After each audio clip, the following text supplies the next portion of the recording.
అందరికీ నమస్కారం. నేను మీ షణ్ముఖ్. బొత్స సత్యనారాయణ గారు ఆనాడు దివంగత నేత రాజశేఖర రెడ్డి గారు మరణించిన తర్వాత అసెంబ్లీలో మాట్లాడినటువంటి మాటలను ఉద్దేశిస్తూ ఆంధ్రప్రదేశ్ రాష్ట్ర వ్యవసాయ శాఖ మంత్రి అయినటువంటి అచ్చెన్నాయుడు గారు నిన్నటి ఐఎన్పిఆర్ పోడియం ముందు మాట్లాడడం జరిగింది. మరి ఆనాడు మేము తేలిగ్గా తీసుకున్నాము ఈ వ్యాఖ్యలు. మరి ఇప్పుడు చూస్తూ ఉంటే వైఎస్ఆర్ గారి యొక్క మృతి వెనుక, మరి అదేవిధంగా వైఎస్ వివేకానంద రెడ్డి గారి యొక్క మృతి వెనుక జగన్మోహన్ రెడ్డి గారి హస్తం ఉంది. మరి ఈ రెండిటి యొక్క అంతిమదారు లబ్ధి ఎవరు పొందారు అంటే ఈ రెండు మరణాలలోనూ లబ్ధి పొందినటువంటి వ్యక్తి ఎవరు అంటే కేవలం జగన్మోహన్ రెడ్డి గారు అని చెప్పేసి అచ్చెన్నాయుడు గారు సంచలనమైనటువంటి వ్యాఖ్యలు చేయడం జరిగింది. మరి ఒకసారి వాస్తవమేంది అవాస్తవమేంది అనేది రాష్ట్ర ప్రజలందరికీ తెలుసు, మరి అన్ని పార్టీల రాజకీయ నాయకులందరికీ తెలుసు. అయినప్పటికీ సరే మరి ఒకసారి వివరాల్లోకి వెళ్ళేటువంటి ప్రయత్నం చేస్తే దివంగత నేత రాజశేఖర రెడ్డి గారికి జగన్మోహన్ రెడ్డి గారికి మొదటి నుంచి పడదు. అంటే తండ్రి యొక్క ఆశయాలను పుణికిపుచ్చుకోలేదు, తండ్రి యొక్క భావాలను సిద్ధాంతాలను వారసుడిగా పుణికిపుచ్చుకోలేదు అని చెప్పేసి ఆనాడు రాజశేఖర రెడ్డి గారు ముఖ్యమంత్రిగా ఉన్నప్పుడే అంటే జగన్మోహన్ రెడ్డి గారిని ఆంధ్రప్రదేశ్ రాష్ట్రంలో లేకోకుండా బెంగళూరులో ఉండు అని చెప్పేసి తన సన్నిహితుల ద్వారా జరిగినటువంటి చర్చలలో చాలా విషయాలు పలు సందర్భాల్లో పలు ఇంటర్వ్యూల్లో అంటే రాజకీయ ప్రముఖులు చెప్పడం జరిగింది. ఇది నేను చెప్పేటువంటి మాట కాదు. మరి జగన్మోహన్ రెడ్డి గారికి వైఎస్ఆర్ గారికి మధ్య ఇంత భేదము అభిప్రాయ భేదాలు ఉన్నప్పటికీ మరి మీరు చూసినట్లయితే రాజశేఖర రెడ్డి గారు మరణించిన తర్వాత కేవలం చంద్రబాబు నాయుడు గారి పైనో లేకపోతే రిలయన్స్ కంపెనీ పైనో ఆరోపణలు చేసి ఆనాడు రిలయన్స్ ఆస్తులు ధ్వంసం చేశారనేది మనమందరూ ఒకసారి రీకాల్ చేసుకోవాల్సినటువంటి అవసరం ఉంది. ఎందుకంటే నేటి పరిస్థితులు ఆ విధంగా చర్చలు దిశగా నడుస్తున్నాయి కాబట్టి. మరి ఆనాడు రిలయన్స్ కంపెనీ ఆస్తులు తగలబెట్టి ధ్వంసం చేసి ఈ విధంగా నాశనం చేసినా కూడా అదే జగన్మోహన్ రెడ్డి గారు అధికారంలోకి వచ్చిన తర్వాత ఎవరైతే తండ్రిని చంపారు అని చెప్పేసి ఆరోపణ చేసినటువంటి వ్యక్తే అదే కంపెనీ అంటే అతని వియ్యంకుడికే ఈరోజు రాజ్యసభ అంటే ఇవ్వడం జరిగిందనేది మనం ఒకసారి గుర్తుకు చేసుకోవాల్సినటువంటి విషయం. ఆ వ్యక్తి ఎవరో కాదండి, ముఖేష్ అంబానీ గారి యొక్క వియ్యంకుడైనటువంటి పరిమళ నత్వానీ గారు. పరిమళ నత్వానీ గారికి ఆంధ్రప్రదేశ్ కోటా కింద ఆనాడు జగన్మోహన్ రెడ్డి గారు రాజ్యసభ హోదా కల్పించారా లేదా? మరి నిజంగా ఆనాడు రాజశేఖర రెడ్డి గారి మరణానికి మరి అదేవిధంగా రిలయన్స్ కంపెనీకి మధ్య సంబంధం ఉందని చెప్పేసి ఆరోపణలు చేస్తేనే రాష్ట్ర వ్యాప్తంగా రిలయన్స్ కంపెనీకి సంబంధించినటువంటి ఆస్తులన్నీ ధ్వంసం జరగడం జరిగింది. మరి జగన్మోహన్ రెడ్డి గారు నంది అంటే నంది, పంది అంటే పంది అనే విధంగా ఎవరైతే ఇంకా ఉన్నారో ఈ వాస్తవాలు ఒకసారి నిజమా కాదనేది కూడా క్షుణ్ణంగా పరిశీలించుకోవాలని చెప్పేసి నేను మీడియా ముఖంగా కోరుతా ఉన్నా.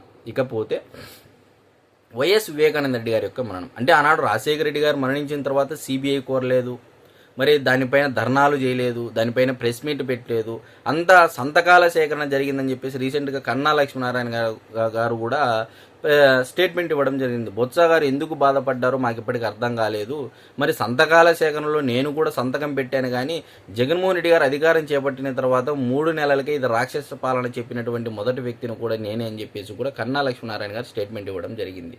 అంటే క్లియారిటీగా ఉన్నారండి. అంటే జగన్మోహన్ రెడ్డి గారితోనూ వైఎస్ కుటుంబంతోనూ ట్రావెల్ అయినటువంటి ప్రతి వ్యక్తి.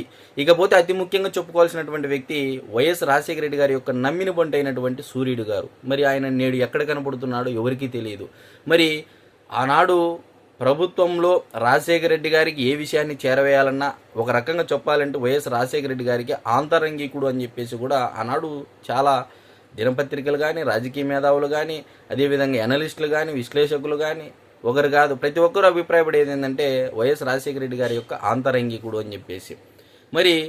మరి ఇలాంటి వ్యక్తి ఈరోజు నేడు ఎందుకు దూరం జరగడం జరిగింది? రాజశేఖర రెడ్డి గారు మరణించిన తర్వాత ఒకవైపు ఆస్తులు గొడవలు మొత్తం గొడవలు జరుగుతున్నా వైఎస్ కుటుంబం చిన్నాభిన్నం అయిపోతున్నా సరే ఈరోజు ఎందుకు సూర్యుడి గారు బయటికి రాలేదు? అంటే జగన్మోహన్ రెడ్డి గారి నైజం తెలుసుకున్న వ్యక్తిగా ఈరోజు సూర్యుడి గారు దూరంగా ఉన్నారు, తను క్షేమంగా తన పాలన తను చూసుకున్నాడు, తన పాలనాన్ని తనకు తానే సైలెంట్ అయిపోయి అజ్ఞాతంలోకి వెళ్ళిపోయి ఏదో జీవిస్తున్నాడని చెప్పేసి కూడా ఇప్పుడు ప్రధానంగా చర్చ నడుస్తూ ఉంది.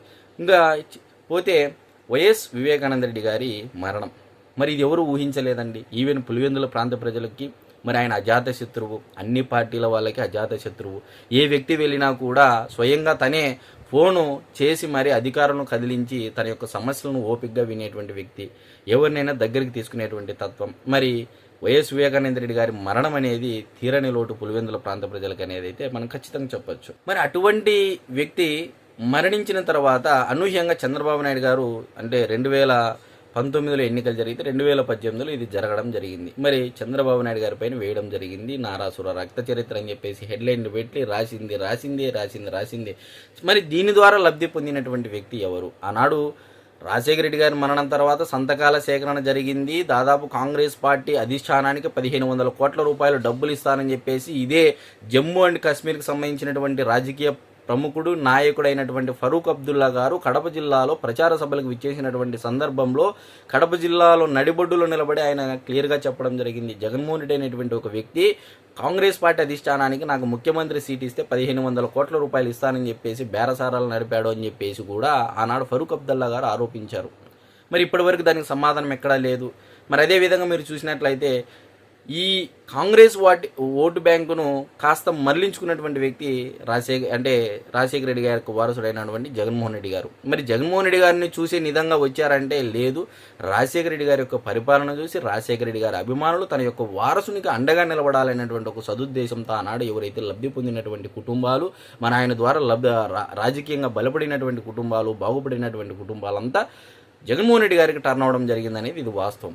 మరి జగన్మోహన్ రెడ్డి గారి మేనిఫెస్టోలో కూడా మొదటగా రాజశేఖర రెడ్డి గారి ఫోటో పెట్టినా సరే చిన్న చిన్నగా రాజశేఖర రెడ్డి గారి ఫోటో కూడా తీసివేయడం జరిగింది. మరి వైఎస్ వివేకానంద గారి యొక్క మరణం తర్వాత నేటికి అది ఒక వెబ్ సిరీస్ లాగా నడుస్తూ ఉంది. మరి సొంత చెల్లెళ్ళే ఆరోపణ చేస్తూ ఉన్నారు. అంటే చూపుడు వేలు మన వైపు చూపిస్తే మిగిలినటువంటి వేలు మన వైపు చూపిస్తాయన్న చందంగా ఈరోజు వైఎస్ కుటుంబం వైపే ఆ వేలు చూపిస్తున్నాయనేది జగద్విదితం. ఇది రాష్ట్ర ప్రజలందరికీ తెలిసినటువంటి విషయం. మరి వైఎస్ఆర్ వివేక గారి యొక్క మరణం చర్చ ఇప్పుడు మరలా జరిగిందంటే ఈరోజు ప్రజలందరూ కూడా ఒకసారి ఆలోచించుకోవాల్సినటువంటి సమయం. అంటే ఎవరి భావజాలం ఎలా, ఎవరి మైండ్ సెట్ ఎలా ఉంది, ఏ విధమైనటువంటి ప్రాధాన్యత ఇస్తున్నారు కుటుంబ సభ్యులకు, విలువలు, ఆప్యాయత, విలువలు, విశ్వసనీయత, ప్రేమ, గౌరవం ఇలాంటి పదాలు జగన్మోహన్ రెడ్డి గారి యొక్క నోటి వెంట నిత్యము వెలువడుతూ ఉంటాయి. కాబట్టి మరి ఆ పదాలకు అదే జగన్మోహన్ రెడ్డి గారు ఎంత విలువ, ఎంత ప్రాధాన్యత ఇస్తున్నారనేది మీరందరూ ఒకసారి రీకాల్ చేసుకోవాలని చెప్పేసి మనవి చేసుకుంటూ అందరికీ నమస్కారం.